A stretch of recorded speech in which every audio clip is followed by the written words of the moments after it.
Hey, it's me, Liberty. I did a blog post just a little bit ago about the empathy delusion, and I kind of wanted to do a video about it because I thought it's a really interesting topic for me. I've been noticing that more and more people are emotionally starved. They are withdrawing from people. They are preemptively rejecting people. They are becoming hard-hearted and just shutting down and not sharing with people. And it's a pandemic. It's not the coronavirus, but it's honestly a pandemic. And I know there is a rise in societal narcissism, and there's a shit ton of it. But I think people have just a lack of knowledge about what empathy actually is. So I wanted to do just a quick video and kind of explain what I think empathy delusion is and some things maybe that we can do differently to kind of prevent this emotional starvation. So a general rule is that people need someone to process through, emotional events with. They need someone to share with. They just want to connect with people, and connection is essentially what it is to be human. We are here to connect. We are here to have a human experience, and connecting with others is kind of the heart of it, I guess. So there's a difference between one-upping someone and being empathetic, and I have noticed this so much recently, that people are one-upping each other thinking that they are being empathetic when in fact they are not being empathetic, and they are not actually connecting with other people. They're just kind of dumping their own stuff on someone, and then the other person is left kind of feeling emotionally raped in a way, because they aren't being connected with and they aren't being heard, and it's hurtful, because I've had that experience as well. And so I had a couple examples that I wrote about in the blog post. The first example, I gave them fictitious names. So I called the first person in my example Mr. Sadface, and I explained that Mr. Sadface had recently lost a grandparent. And Mr. Sadface wanted to talk about his experience with, what did I call her? Oh, Miss One-Upper. So Mr. Sadface calls Miss One-Upper to talk about the loss of his grandparent. So he calls her up and he's trying to explain that he just lost his grandparent and how he's feeling. And of course, Miss One-Upper takes this opportunity to unload her story about how when she lost her parent 8 years ago and all the drama that ensued, and just kind of takes over the conversation and turns it into about her and what she dealt with and how she managed, and just totally disregarded the fact that Mr. Sadface is needing to process some of this grief and was trying to connect. And it's such a emotional experience to try to connect with someone and then have them turn it around and not actually give you the space you need to talk through things. It's hard, and it does make you want to withdraw and maybe next time not share feelings with either Miss One-Upper or even with anyone else again, because this is maybe become a pattern or something.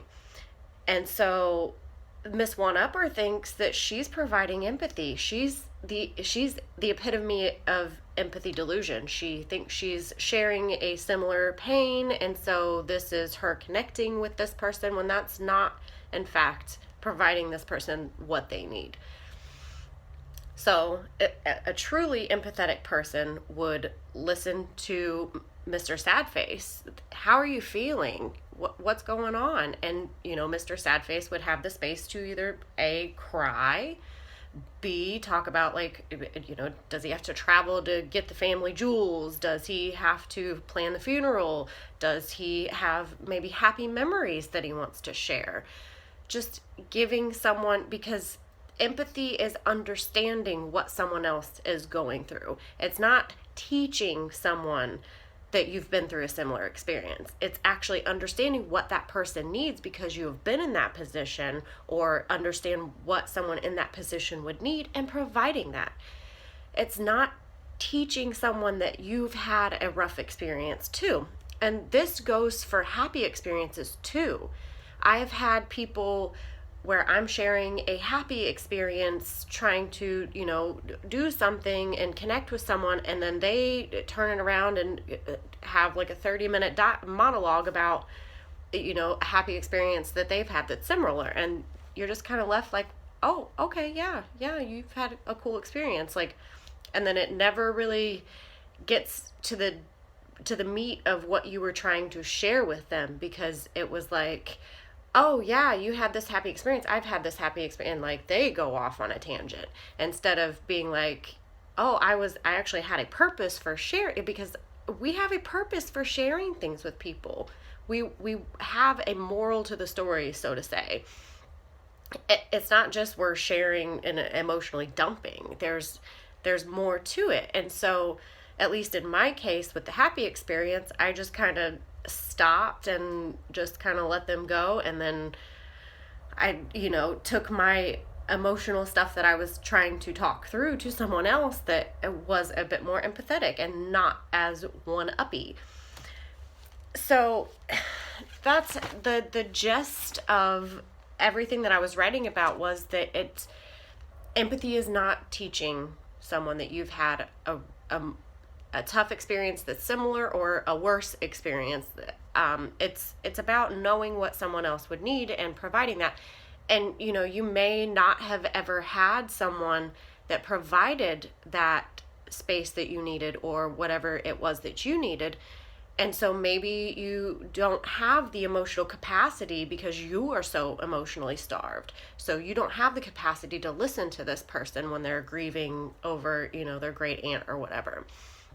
So just knowing that what this person needs, and having the capacity to give that to them, whether you've had, like, I know that we are all emotionally starved. I know that we need people to hear us.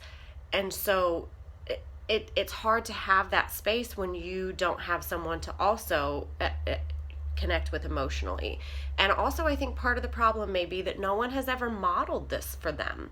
Maybe they've never had anybody be empathetic and listen to them, or provide them for what they need in a time of sadness or trauma or grief or whatever it is they're going through.